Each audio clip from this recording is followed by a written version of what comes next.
Hello, everyone, and welcome back to the Market Bites podcast. It is 3:16 to be precise here in London on the 8th of April, and I'm joined by the Dream Team, Neja and Brett, to discuss what's been an incredible 24 hours. But first of all, Neja, how are you doing?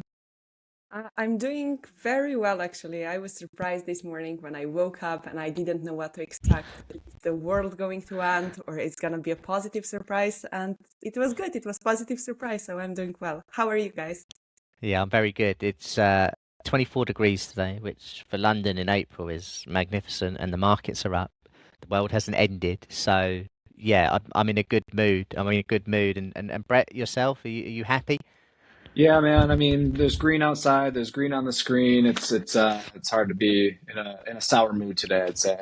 Yeah, I'm with you. I'm with you. I mean, it's been a fascinating few weeks. Been a fascinating 24 hours or 16, 17 hours, whichever way you want to sort of look at it. But just before we came on air, and a lot of people will probably know this or at least remember it, but we were just talking about how it's almost a year ago to the day, Neja, isn't it, since the Liberation Day stuff?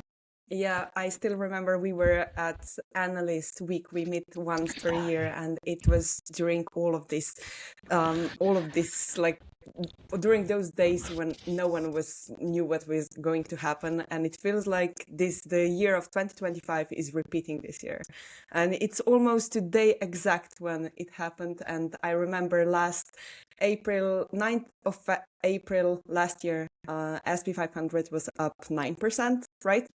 Yep. Yeah. So yeah, it feels like the year is repeating. Yeah, I mean that was in Paris. It was a really another sort of Yeah. good day. Weather was nice from memory. Arsenal beat Real Madrid 3-0 as well. We watched that in a Yeah. pub Yes, we in the did. evening. But yeah, Brett, is that the playbook now to sort of as it gets to the back end of the year, start selling, and then as it gets through January, February, March, now you start to think about okay, the market's about to go up again. Is that the new playbook? Do we have to I come up with a new saying? Before it was, what is it? Sell in May, go away. Do we need a new one? I don't know if it's a seasonal depression trade or if Trump doesn't like Q1. There's something about this calendar stretch where it's not an easy go these first couple months.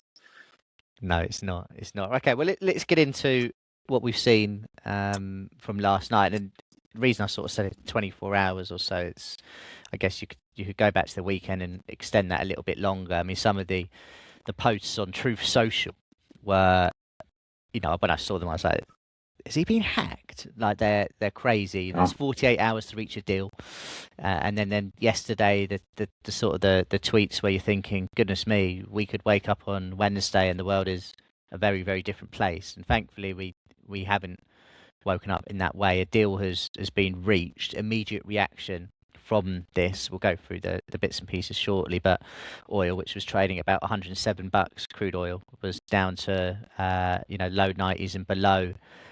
So big move there.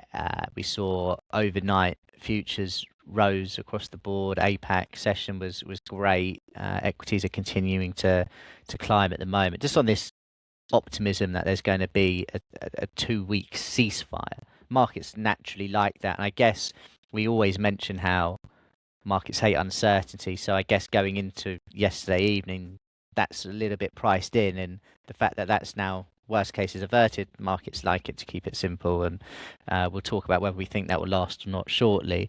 But yeah, Trump said he's going to pause the bombing of Iran for 2 weeks, contingent on Iran reopening the Strait of Hormuz. Obviously, we know about 20% of oil supply goes through there every day, or did go through there every day, and that the ceasefire will be mutual, and also confirmed that the US had received a 10-point proposal from Iran, which he described as a workable foundation for negotiations, noting that most of the previous points of dispute had already been resolved between the two sides.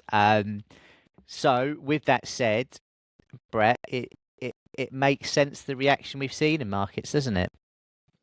yeah, and I couldn't help but notice yesterday too that At one point, markets were down like over 1%. S&P, speaking of being down 1% Mm. ish.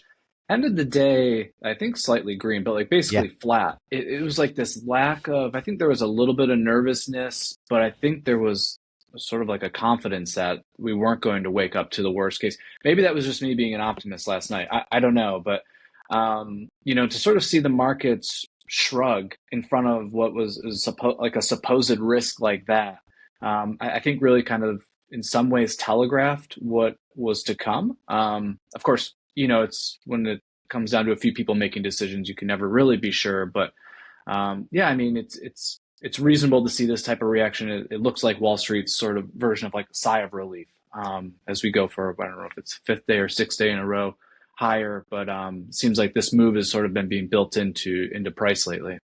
Yeah, I think yesterday the S&P 500 closed above the 200-day moving average, Neza, which is obviously and also a sign of sort of the better sentiment, and then you have the deal that's made, and markets rightly like that.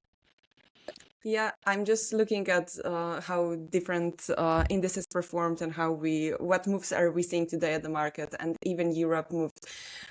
Indices in Europe moved so much higher. DAX was up about 5%. We see that gold is up, but on the other hand, it makes sense that oil crashed basically. It's down 17% and VIX is down 20%, which is really a classic this relief reaction across global markets, because the moment that ceasefire was announced, markets really started to unwinding the worst case scenario, and they priced in the next few days or weeks, and equities were obviously the clearest winners, because US features jumped sharply, and Nasdaq is up. I think that among US indices though is leading the way now, but it's really everything is green on the market. But yeah, at the same time we saw a reverse play on oil, and also energy stocks fell on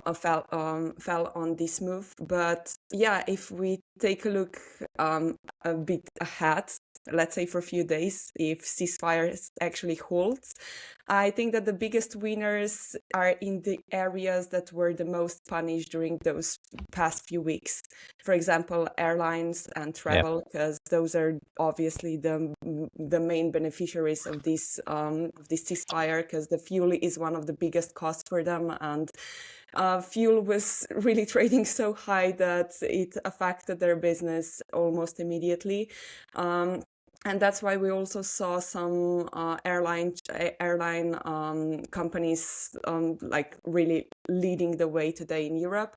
And second, we have consumer discretionary, because lower energy prices mean less pressure on consumers, which supports spending. So retail, leisure companies, they tend to benefit from this type of environment. One of the sectors that could benefit is also tech, because there is a slightly bit different reason, because lower bond yields are supportive for growth stocks. So names in AI and cloud infrastructure could recover when this rate pressure eases. But if we speak about sectors that could be under pressure due to ceasefire, are obviously energy and some of the defense stocks, because energy because of oil drop, and defense because there is reduced conflict and there is no urgency around military spending expectations. But yeah, we can discuss who could benefit from current situation, but that could change in a day or two, or maybe even in an hour. That's why it's good that Sam actually told the time of recording today, because we saw how quickly the situation in the market can change and the sentiment can change. So I bet that there will be much more volatility on the markets in the following days or weeks, and we are not done. But it's finally good to see some relief on the markets. Yeah, I'm with you. I do think we're going to see a little bit more volatility. It isn't a case of okay, everything's great now. We can just sort of go back to low trading volumes and not much going on. I just still think there's going to be plenty of headlines over the next few days and certainly 2 weeks. But some of those moves, as you mentioned, energy likely to come under pressure. Exxon down 6%, Chevron down 5.5%. as you'd expect, and then a lot of green across the board. Mag 7 all in the green. Palantir, I guess you could sometimes class that as a defence stock, is actually down 2.5%. So there you go. But interestingly as well, you mentioned treasuries, you mentioned yields. I think it was last week or maybe the week before, we talked about how central banks were maybe even considering raising interest rates. For those that didn't want to, Brett, this deal being reached is probably a good thing, and I guess we're probably going to, if it continues this with the ceasefire, we're probably going to start to see talk about those rate cuts come back into question again. Yeah, I mean, yeah, I think really quickly, like on Nej's point of how many moving parts really are involved in these types of trades. Was when you start to talk about macro repercussions, like just what the impact is, what it will be. I know we'll touch on inflation in a little bit, but like the impact that's going to have there, the impact it will have on yields, and the impact that can have on tech stocks. You know, like that. Just those couple of points there. I mean, that extends its tentacles into like hundreds of different scenarios, assets, currencies. There's so many moving parts with this sort of thing. And now to your point, of course, the Fed expectations are just the latest sort of question mark in the market, where a couple months ago, we went from this situation of rate cuts are a when, not an if situation. Like either we're going to keep rates steady, or if we can, we will cut them. Now it's like there's this question mark of like, hey, is the Fed actually going to raise rates because their inflation expectations are now higher, and they have this pretty solid expectation for the economy and the labor market, which is based on like their latest summary of economic projections. That is how they feel, and they do expect inflation to go higher. Now there's like this question of, is a rate hike on the table? And even though that's not the consensus, the fact that it's being discussed is like now kind of a new curveball to the market. Investors have to, especially on the institutional side, they have to kind of reprice things. They have to rethink some of that risk and what that means on fixed income and what that will mean for equities under those scenarios. And I mean, we'll hear from the Fed in a couple of weeks. We're actually going to learn a lot in the next couple of weeks between earnings and the Fed. And we'll start getting some of these inflation reports that include the rise in energy prices. So there's really like this next month is pretty key, not just from the geopolitical perspective, but really from the economic perspective as well. But the Fed is, now there's a sort of question mark around them, and new Fed chairman, in a few months. So there's moving parts. There's quite a few moving parts. Yeah, and they'll keep moving. They'll keep moving as we go through it all. But the thought of heading into this year with 2 cuts priced in, to then suddenly talking about, hang on, are we going to raise? And now we're back. Just goes to show how volatile the first 3 and a bit months it has been for this year. And hopefully, fingers crossed, we sort of get a mid part of the year very similar to last year, or when I say that, Q2, Q3, where things did rally, and despite a pretty mundane Q4, we ended up having a good year in markets. But yeah, those inflation numbers will be interesting. I think what will be very telling is the data this month, but also next month. Just how much has this impacted what's gone on? Those data points, has it actually left a dent, and then things need to change, or is it just like the worst case scenario is now avoided, and overall market's going to like that? But I think with this, we can sit here and we can say we're happy the markets are up and the sun is shining, everything feels better. But it also reminds me when they say 2-week ceasefire. It reminds me of last year when Trump had these deadlines, and as announces they get pushed back, the markets loves it. But as each day goes past, you get closer to that deadline, and then suddenly things aren't agreed, and then the markets don't like it. So I think you can sit here and say with some confidence it feels like the market, or people might think that the market is bottoming out. But there's still going to be that volatility, isn't there? There's no guarantee that this situation is just completely done and is only going to get better. No, I don't think so. I am happy that we saw this relief today, but I'm not that confident that it will last for the rest of the year. Because I think that what we got today is really just a first phase, which is a very sharp move higher, which is very logical because all the investors finally feel positive. They start to reposition themselves, and we can at least see clearly what's going to happen in the next few days if anything doesn't change. But the second part, I think it really depends entirely on this follow-up, because if there is no negative headlines and ceasefire holds, market can continue going higher for several days, but they said it will last for a few weeks, for 2 weeks.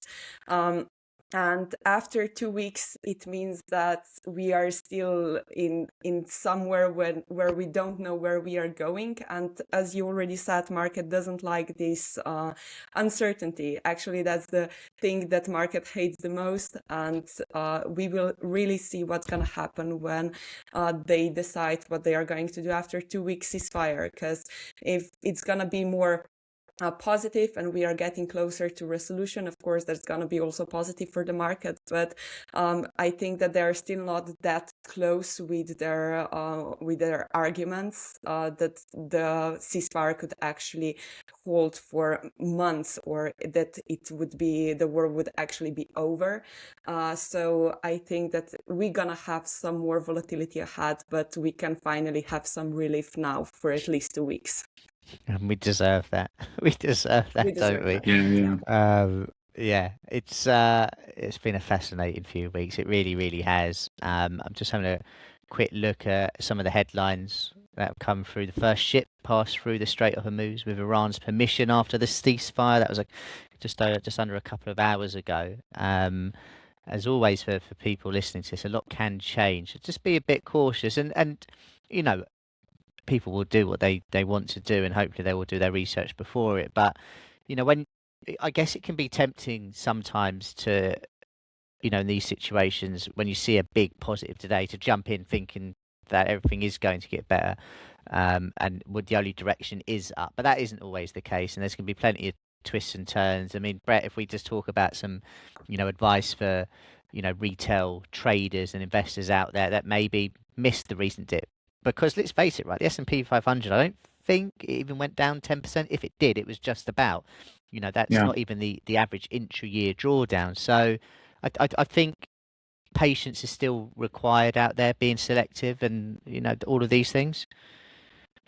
Yeah, I mean, if there was ever like a time to say this is a tale of two tapes, I feel like this recent stretch has been when you look at something like an S&P ETF, whether that's VOO, SPY, or IVV, sort of those three major ones. This has been like, if you're a passive, consistent investor into this, like a fund like this, really has not been that hard of a stretch. To your point, like the absolute high to the absolute low, we had like a 9.5% pullback, something along those lines. But you look at like your year-to-date statement, and it's like the market's down, like 5 or 6% at its worst closing point. It's really not that panic-inducing. I don't think gets too worked up over a couple percent like that. But you look at a different corner of the market. You're in the Mag 7. You're in software stocks. You're in financials. You are like getting decimated in these names right now, to some degree or another, right? Like Salesforce performance is much different than JP Morgan's. But the point being that these stocks are favorites for a lot of investors, and they've been doing terribly. So the sentiment or the mood, depending on how you're investing, is going to be a lot different. I think, to your point, speaking of like an investor lesson from this, I always like kind of look at ETFs as that ballast sort of your portfolio. It can really sort of help steady things when the winds pick up, when it gets a little bit stormier out there. Because on a good year, we've had a couple back-to-back years of the S&P up 20%. A lot of individual names, like something like maybe a Mag 7 name, maybe easily outperforms the S&P in those types of years, which is great if you have a little slice of that and you have maybe an S&P fund. But when stormier weather comes and you are in a stock that's down 20, 30, 40%, kind of helps to have that S&P fund that's only down 5 to maybe 10% in those stretches. So it really just sort of has that rotational like quality to it, but it's a way of like constructing your portfolio ahead of time where these things really shine once the volatility picks up. Yeah, wise words. Wise words. Right, let's have a quick look at the calendar. Let's do it for the rest of the month, and then Neja, I'll come to you in terms of what you're looking forward to or focusing on most of all, other than the geopolitical situation, which is still going to be number one. Of course it is. Okay, so what have we got tomorrow? Obviously, still got some Canadian jobs report to come. You've got US inflation numbers. We go into next week. You've got some Chinese balance of trade numbers to kick us off. US PPI, UK jobs report will be interesting to see. Then you get the minutes from ECB. Again, they were talking about multiple raises in the near term. So I guess their minutes will be interesting, albeit relatively dated. UK GDP as well, all next week. Actually, to be honest, next week's a relatively quiet week. Touch wood. The week after that, another relatively quiet one. Got some European sentiment data, and really, other than Canadian inflation as well, it's actually pretty quiet. And then the last few days of the month, it kicks up a little bit more. You've got the Bank of Japan announcement on the 28th. You've got the Fed on the 29th, along with the Bank of Canada too, and then the ECB and the Bank of England on the 30th. So a couple of, or 2 or 3 quiet weeks before we go into a big central bank meeting to finish us off. A lot will change there as well, I'm sure. And then obviously earnings kicking off middle of next week from the bank stocks. Neja, go on. What's at the sort of the top of that list for you? For me, definitely inflation numbers for those months that we already had this pressure in energy prices. I think that will actually reveal where central banks might be heading in the following meetings. And also, yeah, you said that earnings season is starting next week, and we are expecting big banks to start reporting on Tuesday. And that will be closely followed by all important tech names. Yeah, I'm looking forward on hearing how they are trying to navigate current situation and how difficult is it for them. So those are 2 things that I will be definitely looking at in the following weeks. And just to follow up on what Brad said regarding how retail investors feel in the current market situation, I think that these sharp moves on the upside are even more difficult for retail investors than are slowly going like down for percent every day. Because when you go when we see this relief, many people that were not invested, they might feel under pressure why they're not invested, and they start investing maybe at the wrong time and putting all of their money at the same time on the market, which might be much better if they would be investing like step by step, small amount every month, especially if they're not following markets very closely. That is one of the strategies that actually works on a long long time frame, and with that you put your mind off those kind of situations, and you are not that focused on what is happening on the market, because you know that you are invested either way, and the better days are coming, and you're not that dependent on those big moves on the stock market. Better days are coming. That's a great way for us to almost wrap up the podcast, although I've just brought up a few headlines just to see if we need to mention anything before we finish the podcast, considering we started and the markets were really positive, just seeing crude oil just pushing a little bit higher off the lows. And there is, just makes me think that people do still need to be cautious, just over the next couple of weeks and few days. And, Iran have already come out and say it's either going to be a ceasefire on all fronts or no front at all. So, it's not a case of always done and always completely 100% positive for the next 2 weeks and beyond. So just be careful out there is what I would say to people. Brett, final word from you. Obviously, we talked geopolitical situation number one. Obviously, inflation very important, but earnings for you as well, I imagine, are going to be right up there. Yeah, I think it's not common to get a PCE report and a CPI report back to back, right? So we've got, I think tomorrow's correct me if I'm wrong, tomorrow's PCE number, I believe, is February. Friday's CPI report is March. And then at the end of the month, I believe we'll get this PCE report for March. So sort of a big update here on inflation over the next few weeks. I'm interested, like, on the earnings front on two things. One, we've already heard from Carnival and Delta. Both have not been very enthusiastic with the move in oil prices. Sort of like touching on Nej's point, these groups are very fuel sensitive. But I'd be curious to hear from others that have to report in this space, the Southwest, the United Airlines. How is oil impacting them? And then the other side of it is not really what these companies report, but what they have to say or what they're seeing right now. That'll be like the banks, the American Express, Visa, MasterCard, sort of those ones that really touch the consumer. Is the consumer really altering their behavior from, a sentiment shift or maybe worries of gas prices? Just really like what that impact is like so far early in the season. That's what I'll be watching. Yeah, just to wrap it up there, I mean, this forward guidance is always important, but it almost feels like this quarter in particular, what we're reporting from last quarter, but the forward guidance they're going to give is right up there with maybe the most important it's been in a while. We'll obviously discuss all of that, probably starting next week, as obviously, as you said, the big banks kick it all off.